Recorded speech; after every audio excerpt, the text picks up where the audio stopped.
This is an activity called Who Will Be My Friend?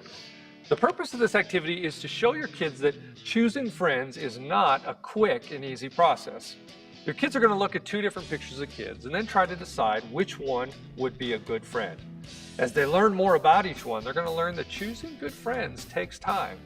For this activity, you're going to need your help sheet, and you're going to need the Who Will Be My Friend pictures that I have up here. Both of those can be found on your CD-ROM. There are two different versions. There's a Who Will Be My Friend girl version and a Who Will Be My Friend guy version. You can use either one. Do the activity something like this. All right, guys, today we've been talking about the importance of choosing good friends, right? Everybody agree that it's important to choose good friends? Is it hard to know sometimes, though, who will be a good friend and who will be a bad friend? Like, let's say you just met somebody.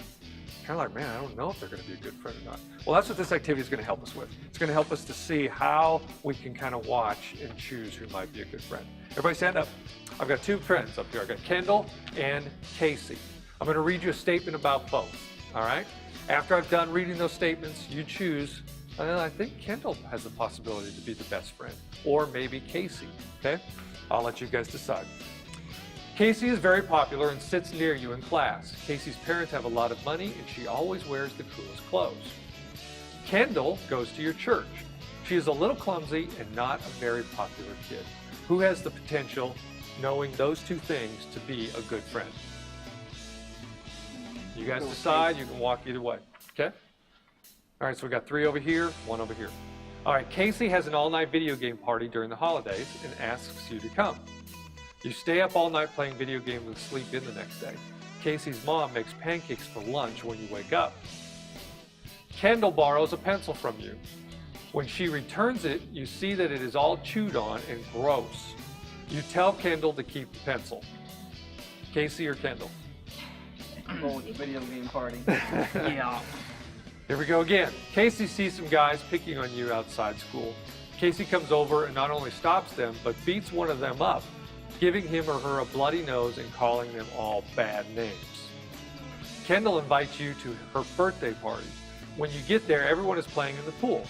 Kendall forgot to tell you it was a swimming party. You spend the whole time talking to Kendall's Aunt Gertrude. Casey or Kendall? I'm still here. Gertrude? Staying with Casey. All right, Casey surprised you by giving you a new CD. It's a new CD from an artist who did one of the songs from your favorite animated movie, A Cars Life Story #2. But this is not the movie soundtrack, and the package says it has explicit lyrics. You're worried your mom won't like it, but Casey says, my mom's fine with it, just don't tell your mom that you have it. All right, and second one for Kendall. Kendall finds you after school and thanks you for the pencil. She gives you a box of A Cars Life Story pencils to replace the one that he or she has chewed on. All right, now you're going to go through all of the different scenarios on the card, and eventually everybody is going to understand that Kendall is probably the one who would have been the best friend. So once you've done that, go ahead and close the activity with something like this. All right, guys, everybody sit down. Who do we find out was the best friend? Casey or Kendall? Kendall. Kendall. Did it look like it would be Kendall at the very beginning, or did it look like, wow, a good friend is going to be Casey? Well, why did your feelings change? Because at the end of the activity, you all chose Kendall over Casey. Well, after seeing Kendall for a longer period of time, like I understood that she was a better friend than Casey. Okay. Anybody else? When you first saw and you first heard it, Casey looked great, didn't she? Mm-hmm. But over time, you began to realize, man, she's causing you to do some things that you wouldn't want to do. She's getting you into trouble. She's let you down. Not good friends, not characteristics of a good friend, are they? Ultimately, it was Kendall. So what was the key there? Well, how did you choose Kendall? You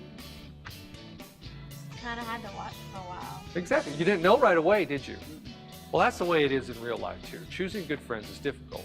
Over time, you can usually tell which friend is going to be a good friend and which is going to be a bad friend. You just got to keep your eye out and look at it every now and then to see, you know what, where I'm at right now with this friend, is it a good friend? Is she helping me to do things that God would want me to do? Or do I find myself getting into trouble and often not doing what God wants me to do? Because obviously we should always choose friends that are going to help us to live the way God wants us to live. But that takes time. All right? Very good.